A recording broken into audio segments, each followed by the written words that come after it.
Buenos días de nuevo, mis hermanos. Hoy vamos a abrir una de esas miles de ventanas que aparecen en este libro, en este precioso libro, la Palabra de Dios, para que nosotros podamos vivir por fe. Les pido, por favor, que abran sus Biblias en Mateo capítulo 4, vayan abriendo sus Biblias allí, Mateo capítulo 4, el texto que se leyó hace un momento. Pero antes, permítame orar. Vamos a pedir al Señor que venga y traiga su palabra y haga una revolución en nuestros corazones en esta mañana. Vamos a orar. Soberano Rey, nosotros en esta mañana no solo queremos, sino que necesitamos mirar por encima del sol. Miramos a nuestro alrededor, Señor, y las cosas lucen ante nuestros ojos como un mar embravecido. Parece, Señor, como si las olas fueran a hundirnos, a anegarnos. Oh, cuánto necesitamos en esta mañana mirar por encima del sol. Cuánto necesitamos abrir este libro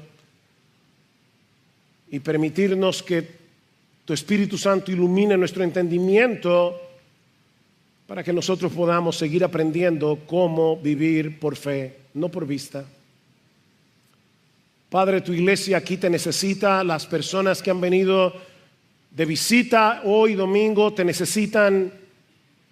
Por favor, ven, Señor, y concédenos no solamente edificar a tu iglesia, sino también echar las redes espirituales y que muchos pecadores sean pescados por el poder del Evangelio y sean traídos a tu reino, porque te lo pedimos en el precioso, maravilloso, exaltado nombre de Jesús. Amén y amén. Si saliéramos hoy a la calle y le preguntáramos a 10 personas escogidas al azar, ¿qué significa seguir a Jesús? Es muy probable que recibamos 10 respuestas distintas. Y es muy probable que la mayoría de ellas estén equivocadas. Algunas personas piensan que ser cristiano, ser un seguidor de Jesús es asistir a la iglesia los domingos, que ser un cristiano es llevar una vida moralmente aceptable, lo que llamaríamos en el día de hoy ser una buena persona. Otros pensarán que seguir a Jesús es adherirse a una serie de tradiciones religiosas específicas, o incluso que debemos depender de Jesús para alcanzar una vida próspera, una vida exitosa, como si Jesús fuera una especie de amuleto divino. La tragedia detrás de esas respuestas erróneas es que muchos creen que están siguiendo a Jesús cuando en realidad no es así.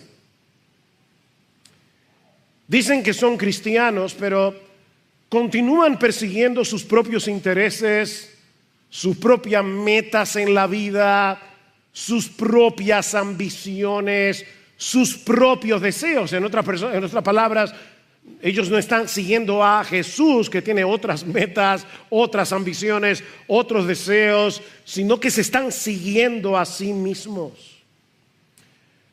Como veremos en el texto que estaremos considerando en la mañana de hoy, en Mateo capítulo 4, seguir a Jesús no implica simplemente un ajuste superficial en nuestras vidas. Algunas personas dicen, bueno, sabemos que no todo el mundo es perfecto, nosotros pecamos, necesitamos hacer algunos ajustes aquí o allá. No, seguir a Jesús implica una entrega radical, implica un cambio de dirección, o si quieren, una reorientación total de toda nuestra vida, que no solo transforma lo que hacemos, sino quiénes somos y para qué vivimos. Voy a repetir eso otra vez. Seguir a Jesús implica una reorientación total de toda nuestra vida que transforma no solo nuestras acciones, no solo lo que hacemos, sino también quiénes somos y para qué vivimos. Con eso en mente, yo quiero que vayan otra vez a Mateo capítulo 4, pero esta vez vamos a leer los versículos 18 al 22. Dice: y andando junto al mar de Galilea, vio a dos hermanos, Simón llamado Pedro y Andrés su hermano, echando la red al mar porque eran pescadores, y les dijo: seguidme y yo os haré pescadores de hombres. O como dice la Reina Valera, que es el texto que estaré usando en cuanto a ese versículo específicamente en la mañana de hoy: venid en pos de mí y yo os haré pescadores de hombres. Entonces ellos, dejando al instante las redes, le siguieron. Y pasando de allí vio a otros dos hermanos, Jacobo hijo de Zebedeo y Juan su hermano, en la barca con su padre Zebedeo, remendando sus redes, y los llamó. Y ellos, dejando al instante la barca y a su padre, le siguieron. Con el mensaje de esta mañana estaremos concluyendo una serie que venimos ya predicando desde hace ya varios domingos y que hemos titulado ¿A qué vino Jesús? Hemos estado considerando una serie de textos en los evangelios en los que el mismo Jesús responde la pregunta. Hasta aquí hemos visto que Él vino a dar su vida en rescate por muchos, Marcos 10:45. Él vino a buscar y a salvar lo que se había perdido, Lucas 19:10. Él vino a llamar a pecadores al arrepentimiento. Él vino a traer luz a un mundo que se encuentra en tinieblas. Él vino a testificar de la verdad, como le dijo Jesús a Pilato en Juan 18:37. Y Él vino a cumplir las escrituras del Antiguo Testamento. Eso es básicamente lo que hemos estado viendo en esta serie. Ahora, ¿qué debemos hacer ahora con toda esta información? ¿Qué vamos a hacer tú y yo ahora que sabemos a qué vino Jesús? Bueno, responder a su invitación en Mateo 4:19.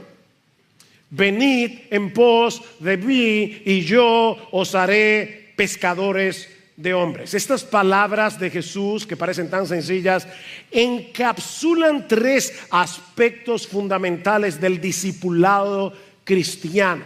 Mis hermanos, ¿cuál es la declaración de misión de nuestra iglesia? Es formar una comunidad de discípulos de Jesucristo que hacen discípulos, compartiendo la palabra unos con otros en el poder del Espíritu Santo.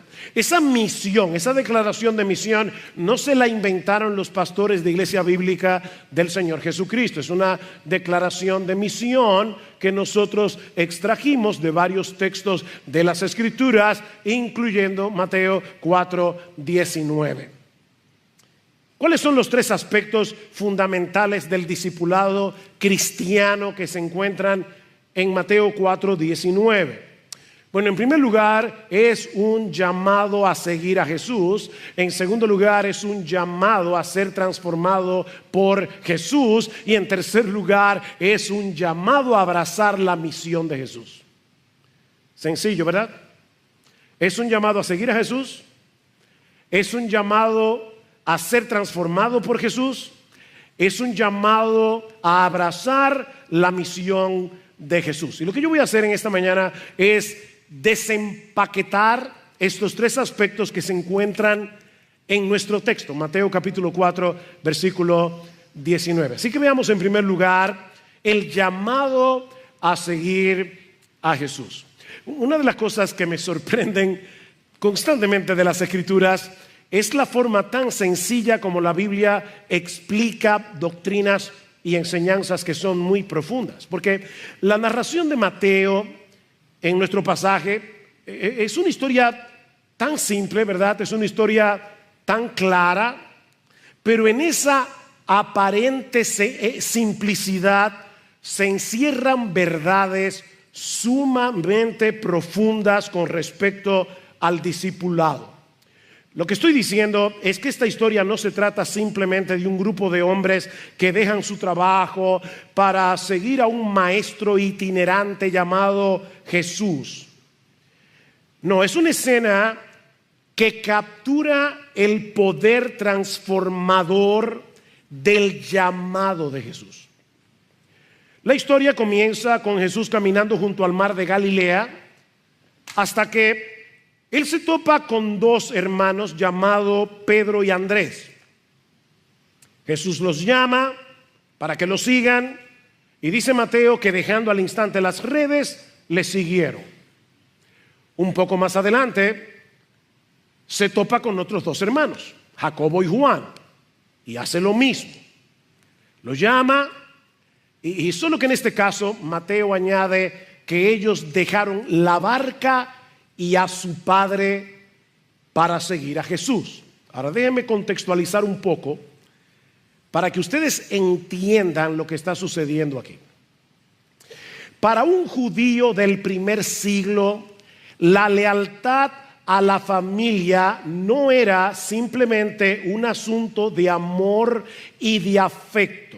Este era el núcleo mismo de la identidad de un judío, su responsabilidad en la sociedad. Mis hermanos, en una cultura profundamente patriarcal, en una cultura y sociedad comunitaria, la familia representaba el espacio donde se transmitían los valores religiosos. Deuteronomio capítulo 6, hablarás de estas cosas a tus hijos en tu casa, cuando te levantes, cuando estén en el camino. Era en la familia donde eso ocurría, y era el núcleo del que dependía la estabilidad económica y el honor social. Hoy día los hijos viven completamente independientemente de sus padres. Esa no era la situación en los días de Jesús. Ser leal a la familia no era opcional. Ese era el fundamento sobre el cual se construía la vida de cada individuo. De manera que cuando Jesús llama a Pedro y a Andrés, a Jacobo y a Juan a dejar sus trabajos, a dejar su familia para seguirlo a Él, mis hermanos, este era un llamado mucho más radical de lo que podría parecer a nuestros ojos occidentales. Yo tenía un profesor en el seminario, un español, que siempre nos decía: el problema de ustedes los occidentales es que leen la Biblia con ojos occidentales. Nosotros debemos leer la Biblia con los ojos del Medio Oriente, teniendo en mente la cultura del siglo en el que vivió Jesús. Mis hermanos, Jesús en este pasaje no solo les estaba pidiendo que dejaran un empleo. No.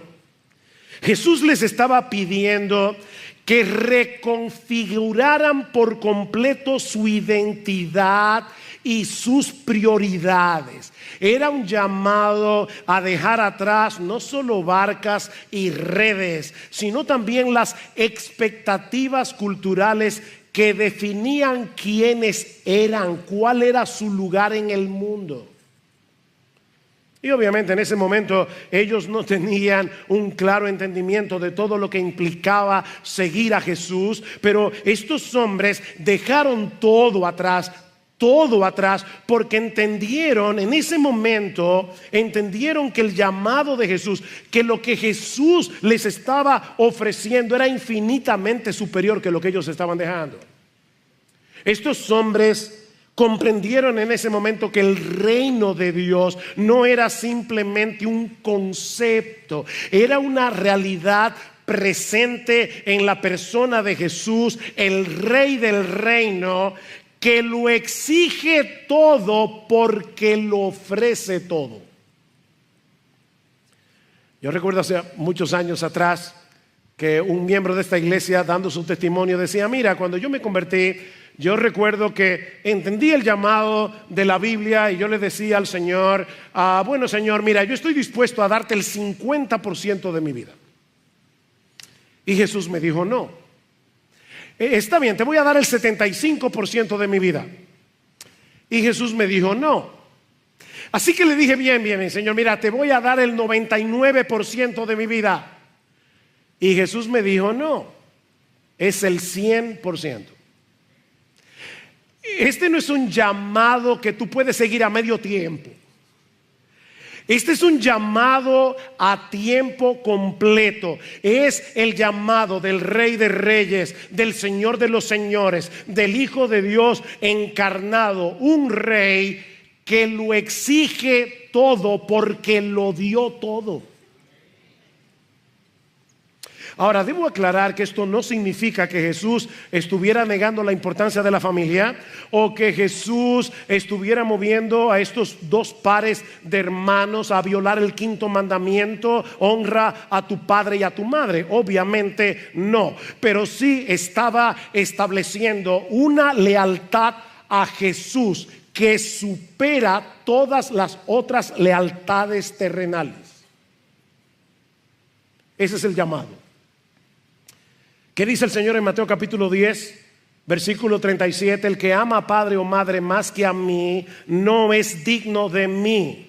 El que ama a hijo o a hija más que a mí no es digno de mí. Y el que no toma su cruz y sigue en pos de mí no es digno de mí. Lo que Jesús exige es que tú lo ames a Él, lo tengas a Él como una prioridad, que no solamente está por encima de tus padres, no solamente está por encima de tus hijos, está por encima de tu propia vida. El que no toma su cruz y sigue en pos de mí no es digno de mí.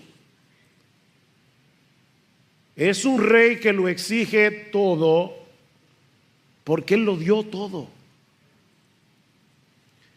Obedecer este llamado demandaba de estos hombres una fe extraordinaria, porque implicaba no solo transferir su lealtad completa a Jesús, someterse a su autoridad absoluta. Mis hermanos, estos hombres estaban renunciando a la estabilidad económica que les brindaba un negocio que, por cierto, estaba en su mejor momento. En el pasaje de Lucas que Miguel leyó hace un momento, que es probablemente el pasaje paralelo a Mateo 4, vemos esta misma historia, pero con otros detalles que le añaden un poco de color. ¿Ustedes recuerdan? Miguel acaba de leer Lucas. Pedro y sus compañeros habían estado trabajando toda la noche en el mar. No habían pescado ni una sardina. Así que estos hombres estaban exhaustos, lavando sus redes a la orilla del mar de Galilea, cuando se aparece Jesús. Y ahora esta es la información que Lucas nos da, que Mateo no nos da. Y primero le pide a Pedro: Pedro, permíteme usar tu barca como púlpito.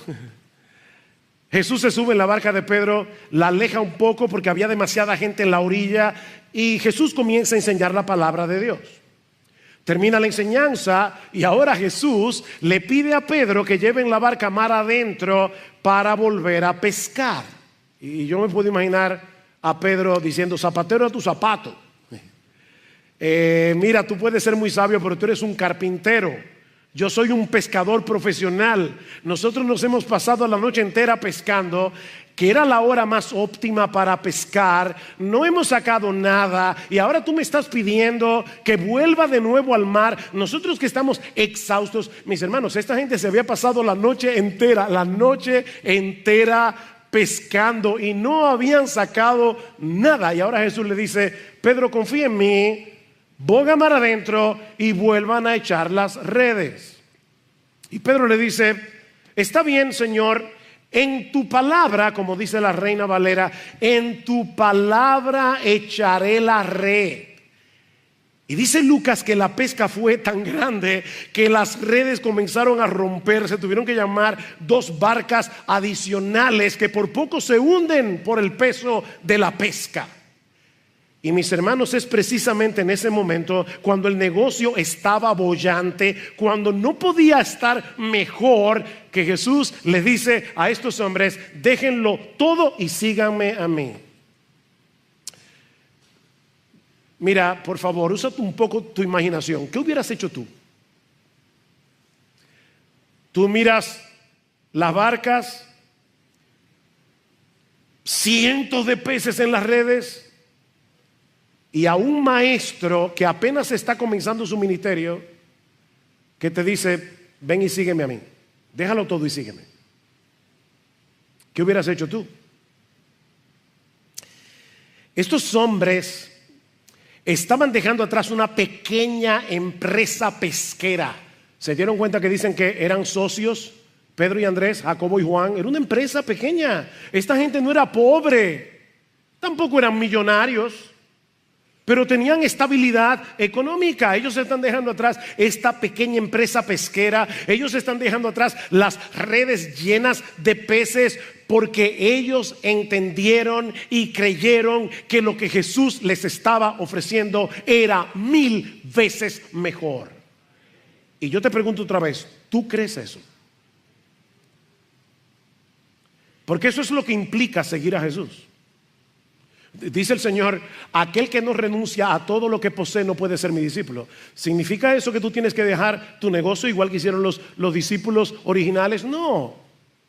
Lo que eso significa es que a partir de ese momento ni tu negocio, ni nada, ni tu cuenta bancaria está por encima de Jesús. Tu confianza no está en tu dinero depositado en un banco con un superinterés.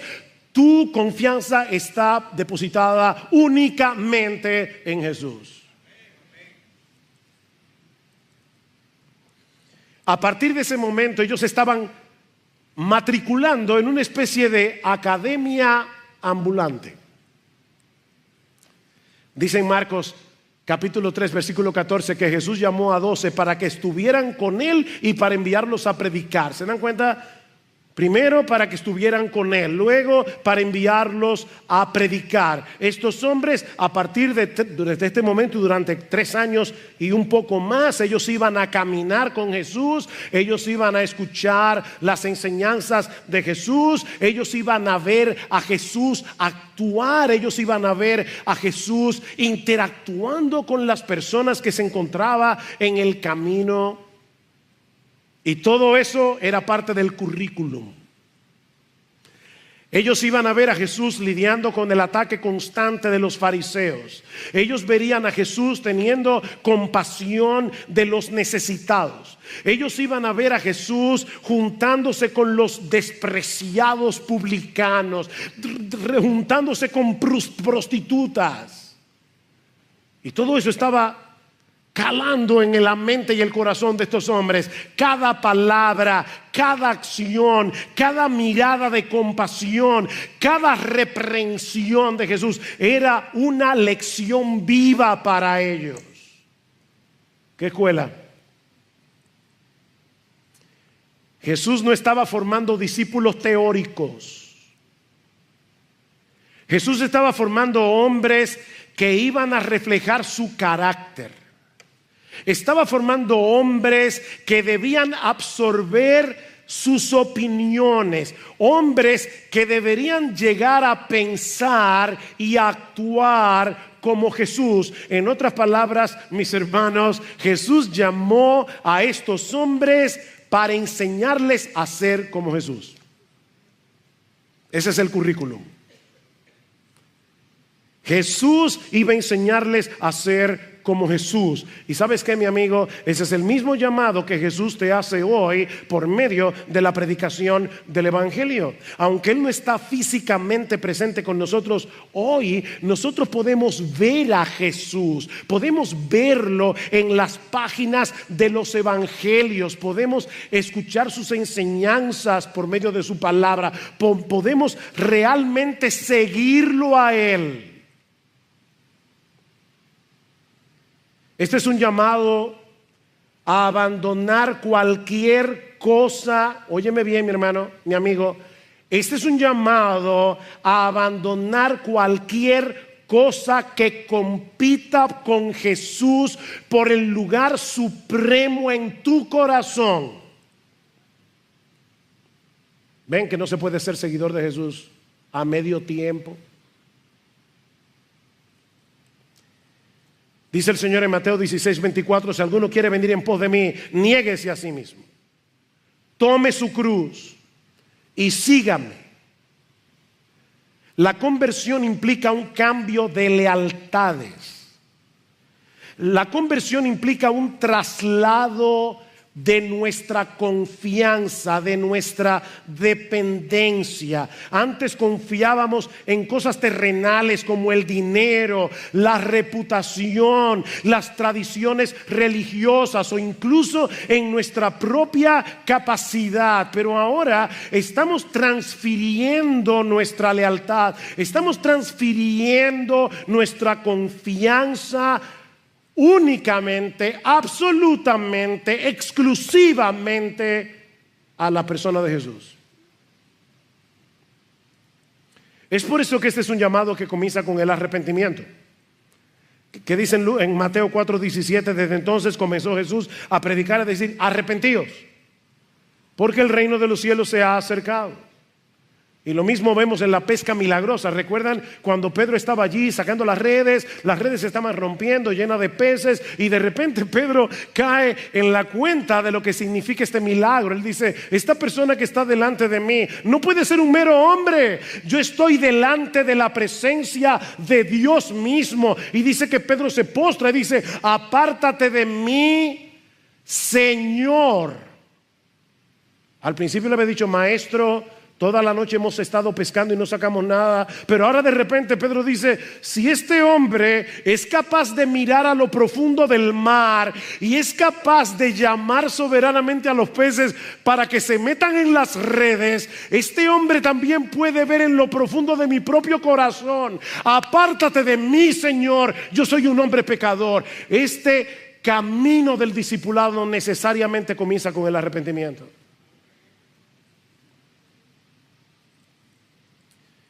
El discipulado comienza reconociendo que vamos por el camino equivocado. El discipulado comienza reconociendo que nosotros estamos viviendo para nuestro pequeño reino, haciendo nuestra voluntad, buscando nuestra propia gloria. Y tú decides dar media vuelta y poner toda tu confianza en Jesús para el perdón de tus pecados, pero no solamente para eso, sino también para que Él se encargue por completo del curso de tu vida. ¿Sabes lo que significa convertirse a Cristo? Que tú le das a Jesús un papel en blanco, firmado por ti, diciéndole: Jesús, yo no sé lo que tú vas a escribir en ese papel, pero de antemano me comprometo a obedecerlo.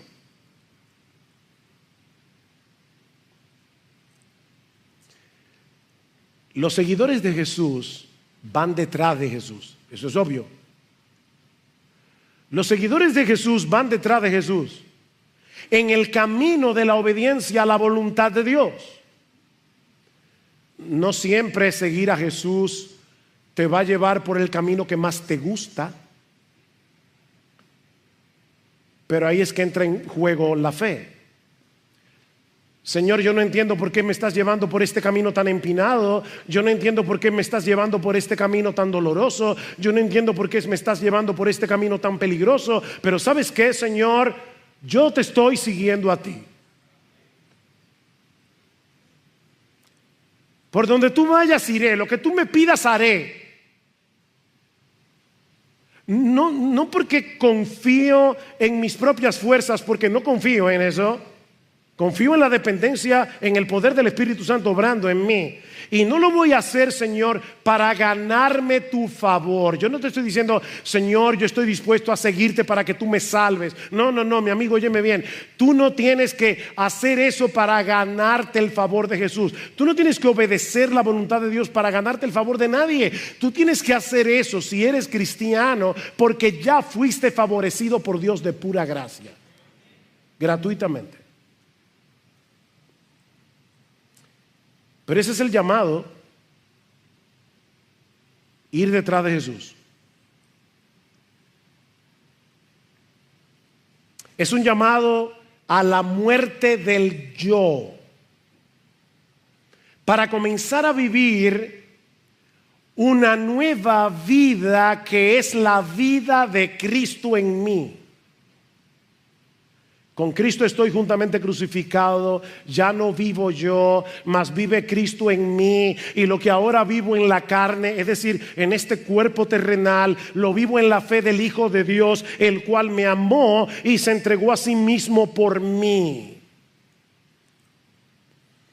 Lucas 9:23 dice el Señor, y decía a todos, ven, no simplemente a una élite de super cristianos en la iglesia. No hay dos clases de discípulos, hay una sola clase de discípulos. Son aquellos que se han arrepentido de sus pecados y que confían únicamente en Jesús, siguen únicamente a Jesús. Y decía a todos, si alguno quiere venir en pos de mí, si alguno quiere venir, cualquiera, el que quiera venir en pos de mí, niéguese a sí mismo, tome su cruz cada día y sígame.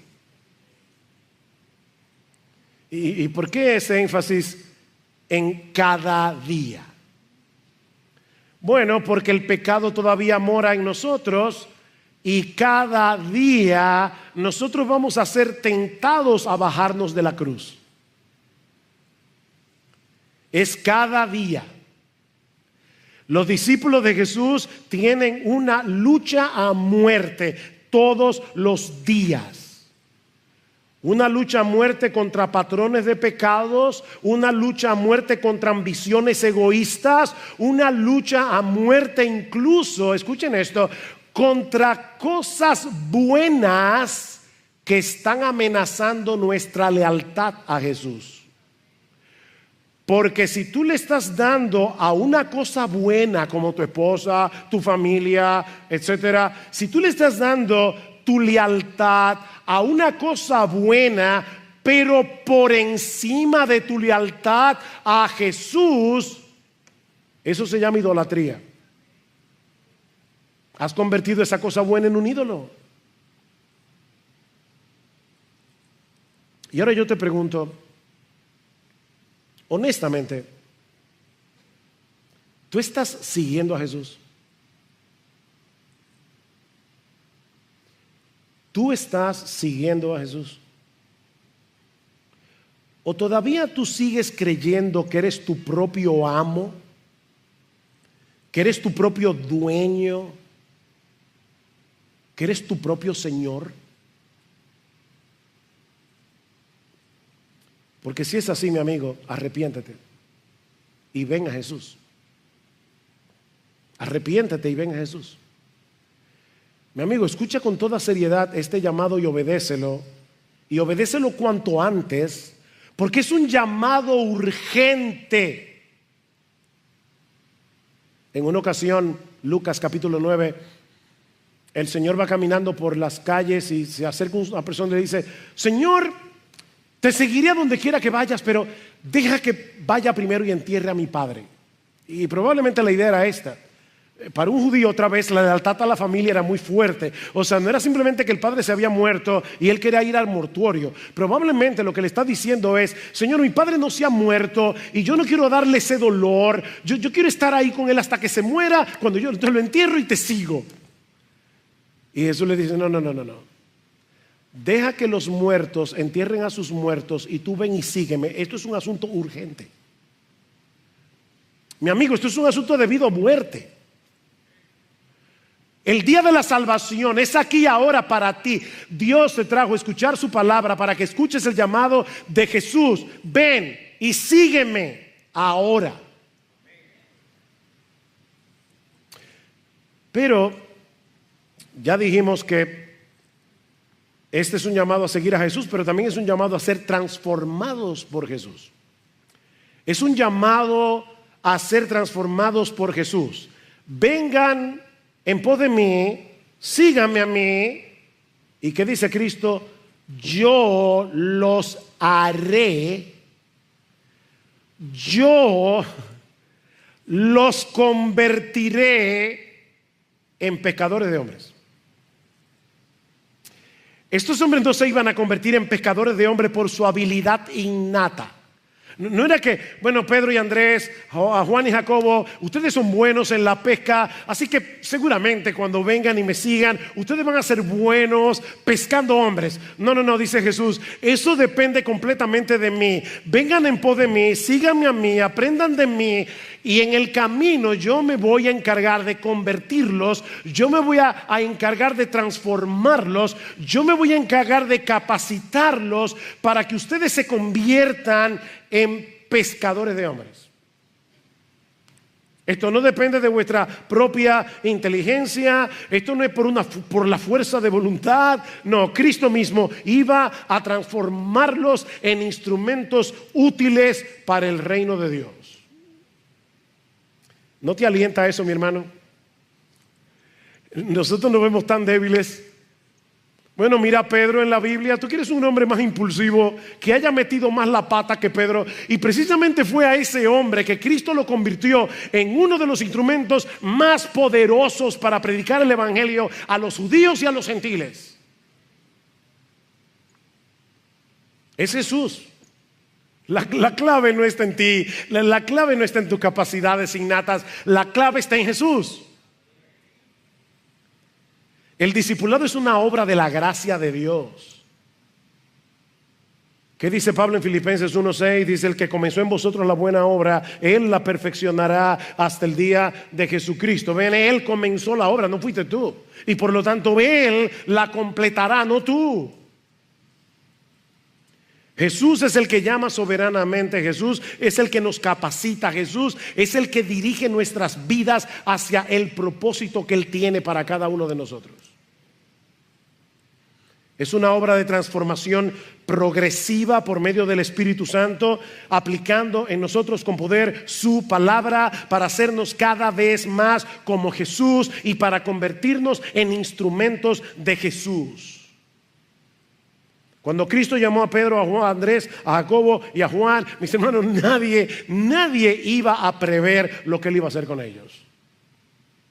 Hay una historia muy simpática, una leyenda de que Jesús llega al cielo, ya después que terminó su obra, ya resucitó, ascendió, está sentado a la diestra del Padre, y los ángeles le dicen: bueno, Señor, ¿y ahora qué? Dice: bueno, que yo voy a transformar el mundo entero con el evangelio. El evangelio va a llegar hasta lo último de la tierra.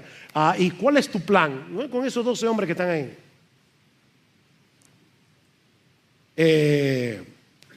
¿Tú no tienes un plan B?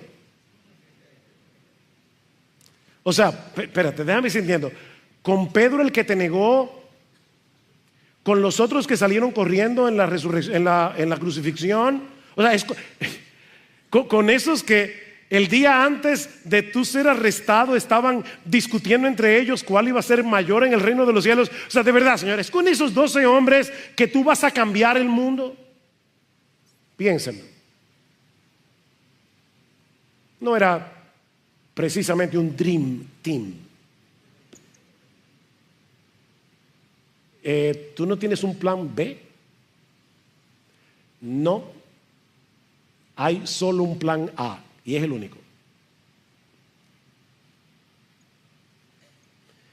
Jesús convertiría a esos 4 hombres comunes y corrientes en instrumentos poderosos para la propagación del evangelio. Y todo comenzó cuando Cristo los llamó. Oigan, todo comienza con las palabras de Jesús. Las palabras de Jesús. Déjame explicar teológicamente lo que yo quiero decir.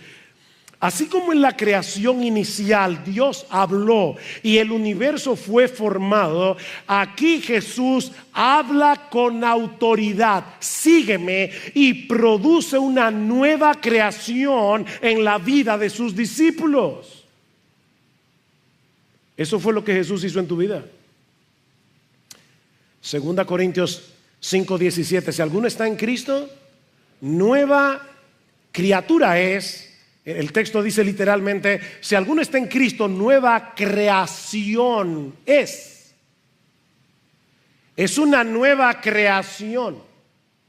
Efesios 2:10: porque somos hechura suya, creados en Cristo Jesús para buenas obras, las cuales Él preparó de antemano para que anduviésemos en ellas. Es por eso que al final de la historia Jesús se llevará toda la gloria. es Jesús. Lo que estoy diciendo, mis hermanos, es que Jesús no solo nos llama a vivir para un propósito, sino que nos recrea para que seamos capaces de cumplir el propósito.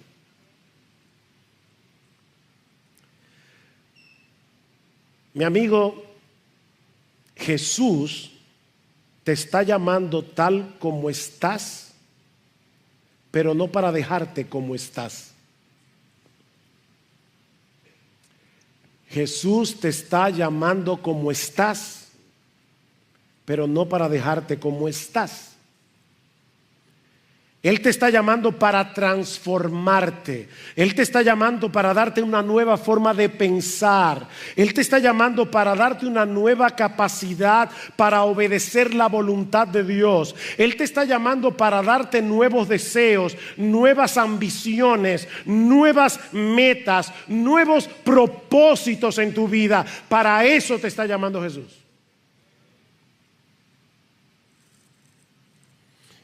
Él te está llamando a una nueva dependencia.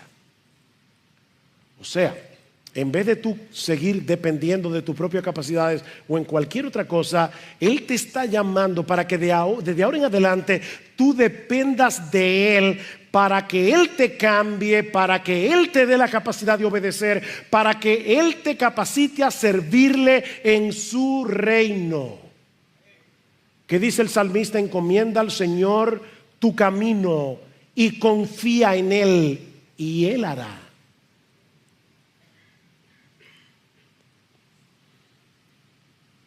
En estos días recordaba, porque en el último programa de Entendiendo los Tiempos, Eduardo me preguntó, ¿y cómo fue que tú decidiste servir al Señor? Y yo le decía, bueno, yo recuerdo que íbamos a un estudio bíblico, yo tenía 18 años en ese tiempo, y una persona me preguntó, Sugel, ¿tú alguna vez has pensado servirle al Señor a tiempo completo como pastor? Y mi respuesta muy sincera en ese momento fue: yo siempre he deseado servir al Señor de esa manera, pero yo estoy absolutamente convencido de que yo no tengo ni el carácter, ni los dones, ni los talentos, ni la capacidad que se requiere para ser pastor. ¿Y saben qué? Yo tenía toda la razón. Hay un programa que se llamaba, yo no sé si eso todavía está vigente, Factor X. ¿Lo han visto? Factor X, Factor X. Mira, olvídate del Factor X. Incorpora en tu vida el Factor Jesús.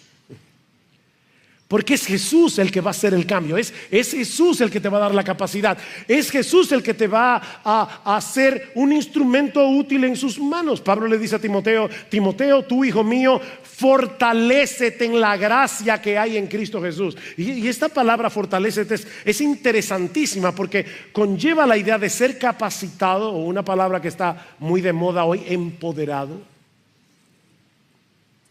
Solo que en este caso no es en nuestras propias fuerzas, sino en una fuente de poder externa.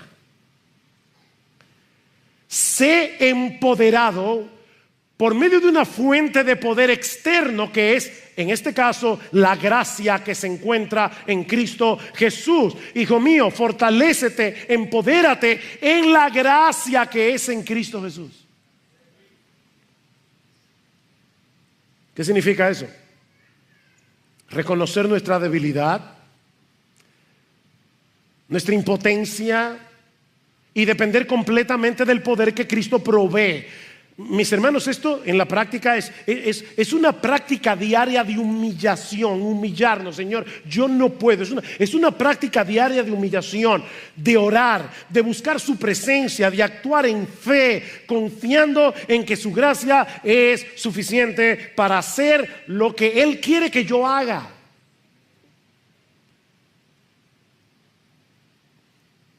Y este aspecto es extremadamente importante a la luz de lo que Jesús sigue diciendo en el texto: venid en pos de mí y os haré pescadores de hombres.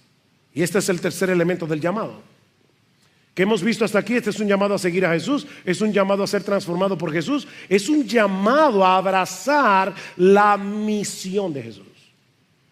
La misión de Jesús. ¿A qué vino Jesús? A pescar hombres para el reino. El Hijo de Dios dejó su trono en el cielo, dejó la gloria para venir a rescatar pecadores. Y ahora está diciendo, ustedes son mis discípulos, tienen que abrazar mi misión. Yo vine a ser pescador de hombres, ustedes serán hechos por mí pescadores de hombres. Mis hermanos, la conversión en discípulos de Jesús no es un fin en sí mismo. Es el inicio de una nueva misión de vida. Llegar a ser pescadores de hombres. Y aquí tenemos que volver al pasaje de Lucas 5, otra vez. Porque allí se ilustra lo que implica este aspecto del llamado de Jesús. Recuerden la historia otra vez. Pedro y los demás se han pasado la noche pescando, no han sacado nada. Pero Señor, en tu palabra echaré la red. Y sacan una cantidad de peces tan grande que dice Lucas que era una multitud de peces. Esa es la idea de la palabra original. Esa es la misma palabra que Lucas va a usar más adelante en el libro de los Hechos, cuando el evangelio comienza a extenderse y grandes multitudes de hombres y mujeres eran añadidas al Señor. Es exactamente la misma palabra. Por ejemplo, en Hechos 5:14 dice, los que creían en el Señor aumentaban más, gran número. Ahí está la palabra de Lucas 5, gran número. Así de hombres como de mujeres. O 14:1, una gran multitud. Ahí está la palabra otra vez. Así que el milagro de la pesca apunta a la realidad de que Jesús tiene el poder y tiene la autoridad para reunir multitudes de personas y traerlas arrepentidas y creyentes a su reino. Solo que esta pesca de hombres obviamente no es como la pesca de peces. Los peces se atrapan para ser comidos, pero los hombres son capturados por el evangelio para ser salvados. Jesús no nos envía a pescar a la gente para explotarlas. Es para traerlos hacia Él, para que encuentren descanso en Él. Venid a mí todos los que estáis trabajados y cargados, yo los haré descansar. Es para que encuentren gozo en Jesús, Juan 15:11. Es para que encuentren perdón y vida eterna, Juan 3:36. Así que hermanos, este milagro en el mar de Galilea fue una especie de parábola viviente. Era una especie de declaración del propósito eterno de Dios de reunir a un pueblo para su gloria. Un propósito que no depende de nuestras habilidades, de nuestros esfuerzos, sino de la palabra autoritativa de Jesús y del poder de Jesús. Señor, no hemos pescado nada, pero en tu palabra echaré la red. Tal vez tú estás cansado de predicar el evangelio a tus amigos. Tal vez estás cansado de compartir el evangelio con tu familia y piensas que eso no está dando ningún resultado. Bueno, ya tú tienes la noche entera pescando y no has sacado ni una sardina, pero sigue echando la red, confiando en el poder de la palabra de Jesús. No te canses. Yo no sé cuántos de ustedes alguna vez han salido a pescar, pero se requiere mucha paciencia para pescar. Y no siempre se pesca lo que tú quieres. Yo me acuerdo una vez que había salido con Lester y su familia a Nisibón y fuimos al mar a pescar, pero desde la orilla, y pasó algo sorprendente. Yo sé que los pescadores son mentirosos muchas veces, pero créanme esta historia. Yo cogí mi caña, le puse su gusanito, eran sardinitas que habíamos sacado con una red, y cuando tiré la caña de pescar, ¿saben qué pesqué? Una gaviota. La gaviota vino, agarró el pescado, se lo llevó y ahí estaba yo mirando cómo el ave se llevaba la carnada. No siempre se pesca lo que uno quiere, pero sal a pescar.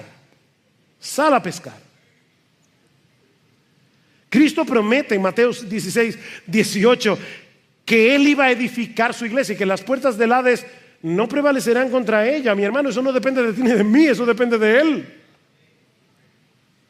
Ahora, ¿cómo va a cumplir Jesús esta promesa? ¿Cómo es que Jesús está hoy edificando su iglesia? A través de hombres y mujeres que Él ha llamado a seguirlo y que Él los ha convertido en pescadores de hombres. Mi hermano, tú estás aquí hoy en la mañana porque hubo alguien, yo no sé quién, pero hubo alguien que compartió contigo el evangelio. Hubo alguien que salió de su zona de confort, que salió de su zona de seguridad y fue a pescar y te habló a ti. Tal vez te invitó a la iglesia. Tal vez tenía un estudio bíblico en su casa. Queremos que proliferen otra vez los estudios bíblicos evangelísticos en las casas. Tú estás aquí porque alguien te predicó. Bueno, da de gracia lo que tú recibiste de gracia. Si eres un discípulo de Jesús, un seguidor de Jesús, esa es tu nueva misión en el mundo. Estás aquí en gran medida para ser un pescador de hombres. Id y haced discípulos a todas las naciones, bautizándolos en el nombre del Padre y del Hijo y del Espíritu Santo, enseñándoles que guarden todas las cosas que os he mandado. Y he aquí, yo estoy con vosotros todos los días. Salgan a hacerlo, no se preocupen, yo estoy con vosotros todos los días hasta el fin del mundo. Jesús te llama a seguirlo y luego te envía a que hagas lo mismo que Él vino a hacer. Predicar el evangelio a otros, llamarlos para que sigan a Jesús. Mi hermano, eso no depende de tu capacidad para convencer a la gente.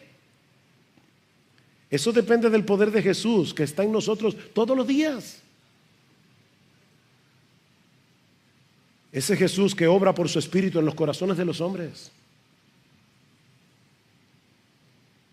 a través de su palabra. ¿Qué estaba haciendo Jesús en Mateo 4? Predicando el evangelio, dice versículo 17. ¿Qué estaba haciendo Jesús en Lucas 5? Predicando el evangelio. Y le estaba diciendo a los discípulos, ¿saben qué? Cuando ustedes hagan lo mismo, ustedes van a tener probablemente un resultado similar.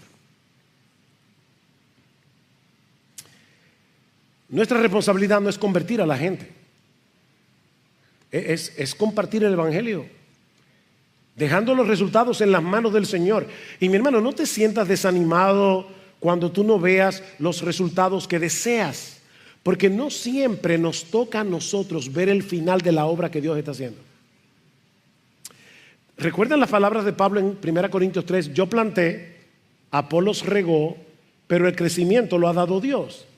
Así que, dice Pablo, ni el que planta es algo, ni el que riega es algo, sino Dios que da el crecimiento. Así que a uno les toca plantar, a otro le toca regar y a otro le toca cosechar.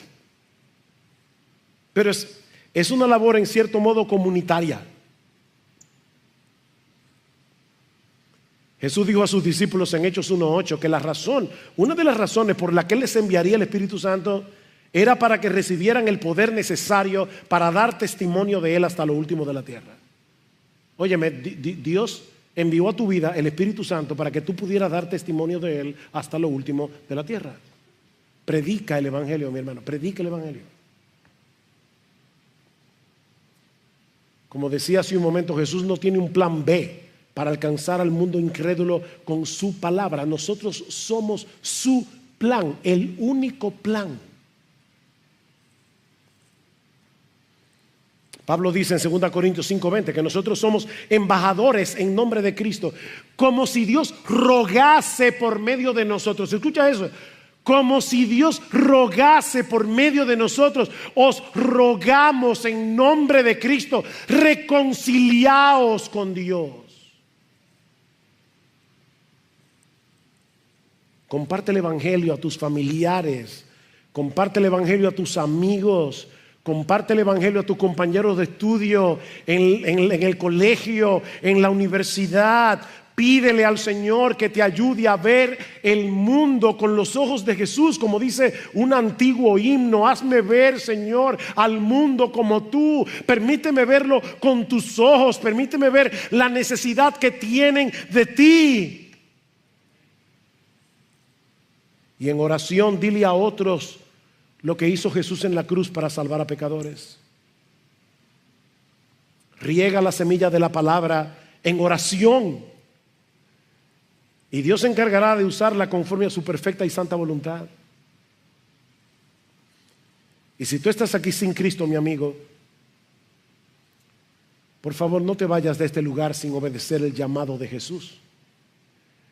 Porque su invitación continúa vigente hoy.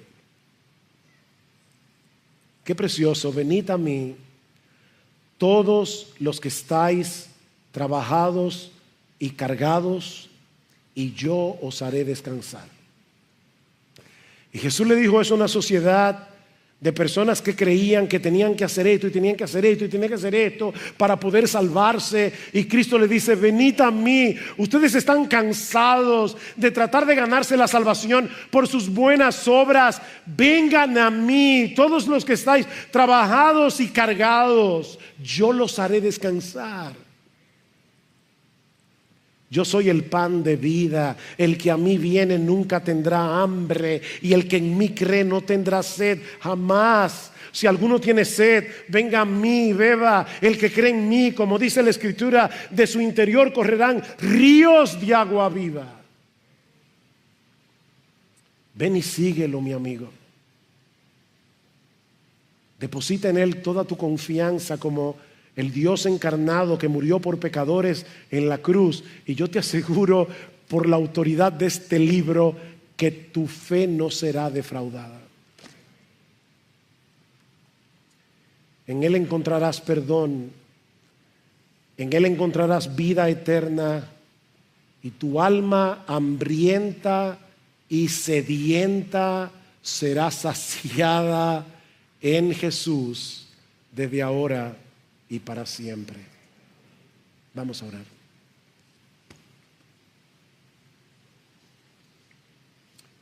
Señor,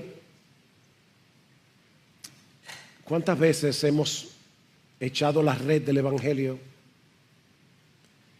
¿Y cuántas veces, Señor, hemos sentido cierta frustración porque no vemos el fruto, no vemos el impacto que nosotros quisiéramos ver? Sin embargo, Señor, en tu palabra echaremos la red. Seguiremos echando la red. Seguiremos compartiendo con otros el mensaje glorioso de salvación, porque nosotros creemos que ese mensaje sigue siendo poder de Dios para salvar a pecadores. Señor, revoluciona a Iglesia Bíblica del Señor Jesucristo. Ayúdanos a ser discípulos que hacen discípulos.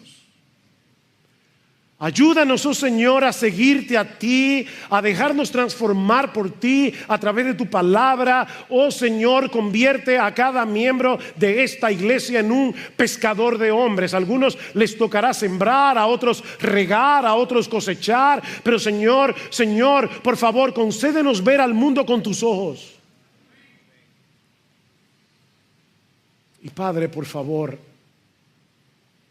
mira a aquellos que están hoy sin Cristo. Tal vez algunos creyendo que están siguiendo a Jesús cuando en realidad no es así. Despiértalos, Señor, y tráelos hoy. Tráelos hoy a Cristo en arrepentimiento y fe.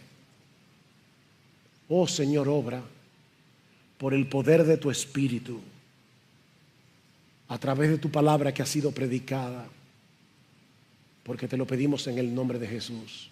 Amén.